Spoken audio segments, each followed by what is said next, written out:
In recent history, what game genre has flooded the gaming industry to the point where players start to complain at every iteration? The first example you might think of is the Battle Royale epidemic, when Fortnite's success became undeniable.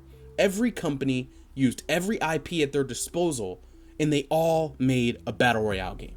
I mean, seriously, just to name a few. We've got Apex Legends, Realm Royale, Spellbreak, Bloodhunt, Warzone, Darwin Project, Battlefield, Naraka Blade Point, hell, even CSGO, Dying Light, and Battlefield 5 all gave it a try. And since the surge of Battle Royale games, it has definitely slowed down, but it hasn't stopped. It hasn't stopped yet. Huge companies are still making Battle Royales to this day. I'm not here to talk about Battle Royales. Today, we're talking about Friendslop. Friendslop is a recent phenomenon in gaming that has been polarizing to say the least. There are people that love it and there are people that hate it.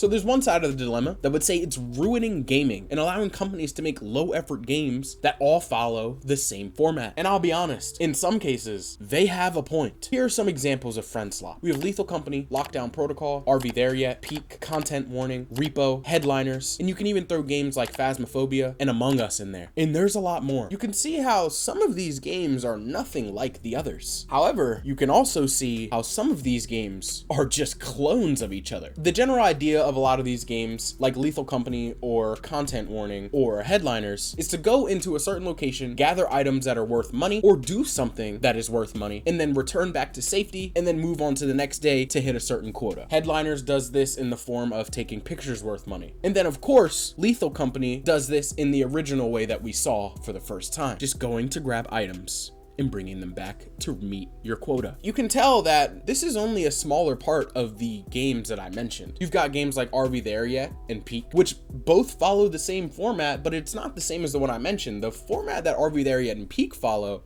is that you have a goal, a destination to get to, and you and your friends just have to get there. But the one thing that brings all of these together, the one thing that all of these have in common, is that you need friends to play them. There actually are some cases where there is matchmaking. Matchmaking just isn't the same with these kind of games. You see, these kind of games are mainly enjoyed when you've got someone to enjoy them with. Now, there's a version of Friendslop that I still haven't mentioned because I do think that this one differs from the rest a bit. This is the social deduction video game. This is games like, of course, Among Us, Lockdown Protocol. Talk about those a bit later. First, we're gonna talk about what people really think of Friendslop. As you can imagine, not everyone loves it. It was dubbed Friendslop. At the very least, like I said before, it is a polarizing genre of game.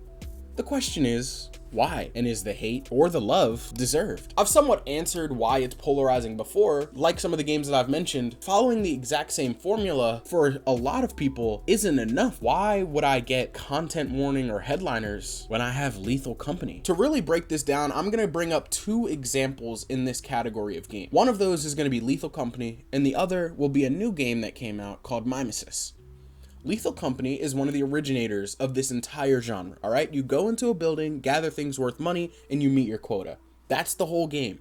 There's different maps or moons, whatever you want to call them, and there's a bunch of different items, and also Lethal Company is extremely moddable. You can add almost any type of mod that you could really think of for this type of game. That being said, many of the variations of this game are already available with mods, which is why I want to bring up the game Mimesis, because Mimesis and Lethal Company are almost identical in terms of everything. However, Mimesis adds one thing that defines the entire game. You see, one of the enemy types in Mimesis is actually a mimic, and it will copy the voice lines that you use in game. Not necessarily a voice line, but your voice when you're talking to your teammates, to your friends. You see, you have to be in game chat for this game, or the entire experience is pretty much just Lethal Company.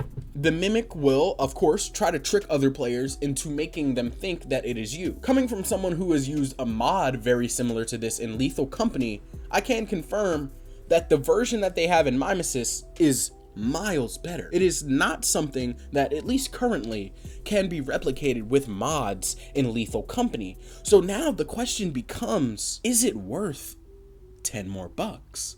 Because that's how much Mimesis costs. Before I can answer that, I first want to address the social deduction games. You see, the main ones being Among Us, of course, and Lockdown Protocol. I'm sure you know how Among Us works at this point, so I'm not going to waste your time in explaining it. Lockdown Protocol is essentially the exact same game, except the main difference is that One, it's in first person. Two, crewmates can actually defend themselves. However, I think the situation of Lockdown Protocol is far different than other games because the Friendslop genre in many ways kind of copy and pastes upon each other and then switches up the answers on the homework a bit. But Lockdown Protocol, not only is it at a different perspective, but you can almost argue that it's an even more polished game and an even more complete game than Among Us ever was. You can argue that Lockdown Protocol is a fundamentally better game.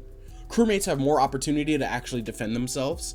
And not only that, but there's no emergency meeting. The game doesn't stop. You have to keep playing and have a level of multitasking to really pay attention to who the dissidents may be and to who your crewmates may be. But in this situation, I would call it to each their own. Whichever one you prefer is probably the one that you're gonna like more. But I only bring this up to say that I believe that the category of social deduction shouldn't really even be put into Friendslop only because it is far more diverse. So the final verdict on Friendslop as a genre is really this. There is slop within the genre, but as far as the games in the category that go that have gained traction, well, they gain traction for a reason. Some of them do unique things that other versions of the genre just don't, and some of them just offer a different perspective or a different vibe than another. So are they worth your money? I would say if it intrigues you and you've got a couple of friends to play with and $10 to spare, it's a no-brainer. Go have some fun.